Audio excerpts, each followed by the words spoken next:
Então, hoje eu vim aqui falar com vocês e dividir um pouco da minha experiência, e eu vim falar sobre a transformação social através do alimento.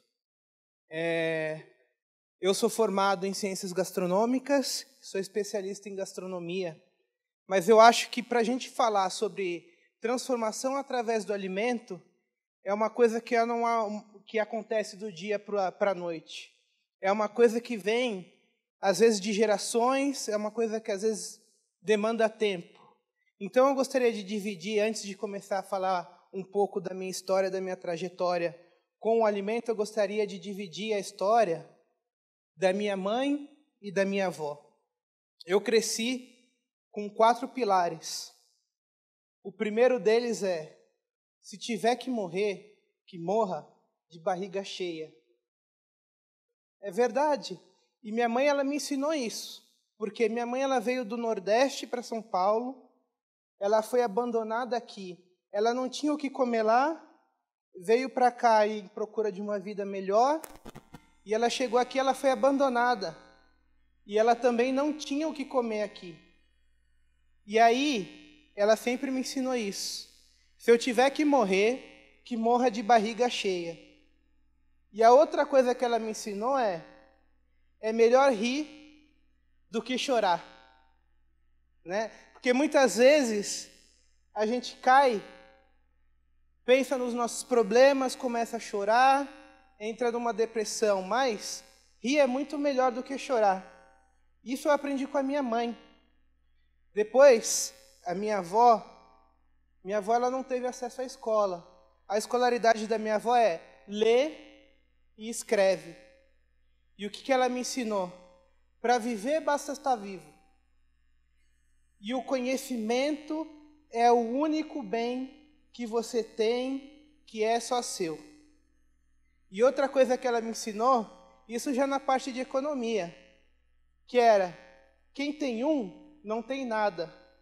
Quem tem 2, tem 1.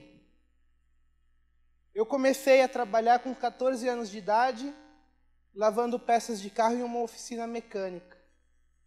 E aí, com 16 anos de idade, eu fui trabalhar num supermercado como empacotador. E aí começa a minha história com alimento. Mas espera aí, empacotador, alimento. Com 16 anos, eu tive a oportunidade de entrar no setor de padaria desse mesmo supermercado. E aí eu coloquei na minha cabeça o seguinte: todo mundo precisa comer. Quem aqui precisa comer? Eu acredito que todos nós precisamos comer, não é verdade? E aí eu falei: essa área é a área da minha vida, porque todo mundo precisa comer e eu sempre vou ter pessoas procurando o meu produto. E aí eu comecei a trabalhar e esqueci o que minha avó me ensinou, que o conhecimento é só meu. Eu me acomodei. Parei de trabalhar, parei de estudar. E aí o que aconteceu?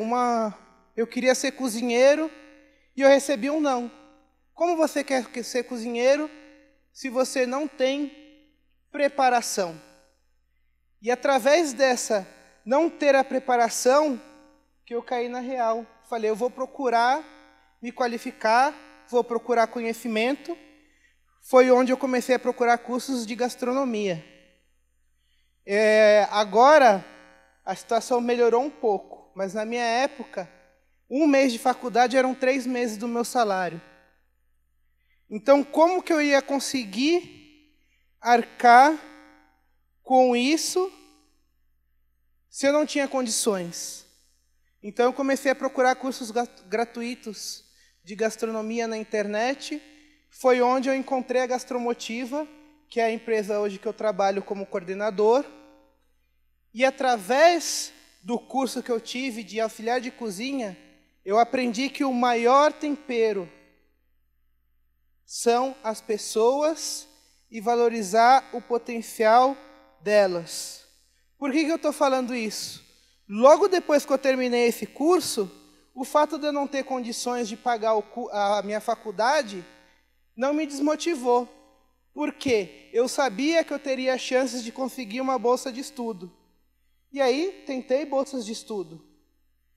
Ganhei uma bolsa de estudo, não pude estudar, porque a universidade não aceitava meus documentos não serviam para a universidade, ganhei a segunda bolsa, a mesma coisa, é assim, era quase uma humilhação não aceitarem os seus documentos.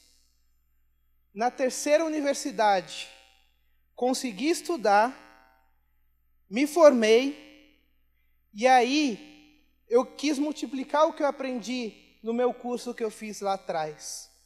E aí eu entrei na parte de professor.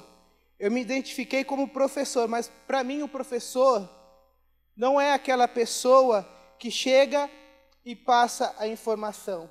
O professor é aquele que divide o conhecimento. Eu comecei falando, não é? Que o conhecimento ele é só nosso. Quando a gente entende isso, a gente não tem medo de dividir. Por quê? Por mais que eu ensine tudo o que eu sei para outra pessoa, ela tem um background diferente. Ela vai aprender de um modo diferente. Ela não vai aprender exatamente o que eu sei. Eu dividi com ela o que eu sei. E ela pode mudar aquilo. E isso me abriu portas. Comecei a trabalhar como chefe de cozinha em uma cozinha vegetariana, onde eu descobri as cores dos alimentos. Onde eu descobri que você misturando as cores, misturando legumes e vegetais diferentes, você consegue um prato muito mais bonito, você consegue uma coisa mais saudável. E aí comecei a ter mais contato também com a terra. Porque quando se fala de gastronomia, todo mundo pensa em quê? Pensa no prato final, pensa no glamour, pensa em toda a beleza, mas o que todo mundo esquece é que o agricultor que está lá plantando de sol a sol, ele é a pessoa mais importante em toda essa cadeia. Isso me abriu portas, eu fui para a Europa. Eu tive a oportunidade de viver 4 anos na Europa, onde eu viajei por mais de 7 países. Também tive a oportunidade de visitar a Índia e a África. E o que eu aprendi ali, a primeira coisa quando eu cheguei na Europa foi o choque. Todas as pessoas sentando à mesa, conversando, interagindo, porque é muito importante quando a gente fala de alimentação, quando a gente fala de alimento, a gente pensar numa interação entre as pessoas. E ali eu aprendi uma coisa muito importante. Nós pensamos de uma forma, que eu vou usar aqui para exemplificar, nós pensamos de uma forma animal. O que seria essa forma? Eu vou explicar. O animal, ele nasce, cresce, se multiplica e morre. É tudo muito linear, você percebe uma linha. E aí eu aprendi e percebi que a gente pode mudar as coisas pensando o vegetal. O que seria pensar o vegetal? Uma árvore, as folhas caem, as folhas crescem, tem o período de colheita, tem o período de que tem os frutos. Se você arrancar um galho, ele vai nascer de novo. Nascem outros galhos. É uma maneira mais cíclica de pensar. E por que eu estou trazendo isso hoje? Porque não existe uma forma de falar de transformação através da alimentação se a gente não enxergar o alimento como parte do nosso dia a dia. A comida não é aquilo que a gente vai comer para nos alimentar. A comida ela também tem esse poder de transformar. Como eu falei, a gente tem que pensar em todas as fases, tem que pensar na pessoa que está ali plantando, tem que pensar na pessoa que está colhendo, tem que pensar em tudo. E eu gostaria de propor agora um exercício com vocês. Eu gostaria que vocês fechassem um pouco os olhos de vocês. E eu queria propor um lugar. Imagine que nós estamos em uma vizinhança. E nessa vizinhança, a tonalidade do ambiente, a tonalidade do lugar é toda puxada para um cinza. Um tom meio escuro, meio sujo. E nessa vizinhança você tem vários pontos onde tem lixo, vários pontos que são abandonados. E nessa mesma vizinhança tem algumas pessoas que trabalham, que vão ganhar o seu sustento fora dessa vizinhança, que compram o seu alimento fora dessa vizinhança, e outras pessoas que não têm trabalho. E aí, um belo dia, nesse lugar todo cinza, que as pessoas saem para trabalhar, outras ficam e não têm o que fazer durante o dia, chega uma pessoa e decide plantar um jardim ali. Decide plantar uma horta. E aquela horta começa a ser cuidada por todas aquelas pessoas que não trabalhavam, que ficavam ali. E essas pessoas começam a cuidar dessa horta, começam a comer dessa horta, e aí as pessoas que eram dessa vizinhança e saíam para trabalhar e compravam as coisas fora e levavam para dentro, começam também a comprar o que a vizinhança está produzindo. Então, a cor começa a mudar, a gente dá lugar, tira esse cinza e começa a trazer o verde. A gente começa a trazer um pouco de relação entre essas pessoas, um pouco de conhecimento entre as pessoas, começam a conhecer umas às outras.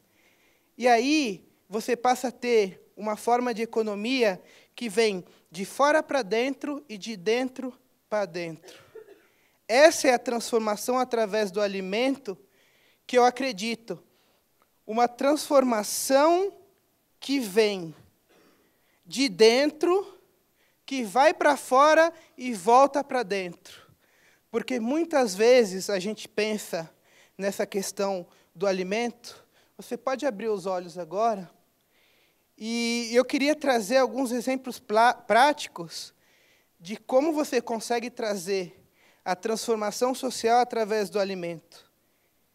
Quando eu fui na Índia, eu conheci um projeto em escolas que era o seguinte: os pais queriam que os seus filhos comessem melhor nas escolas públicas.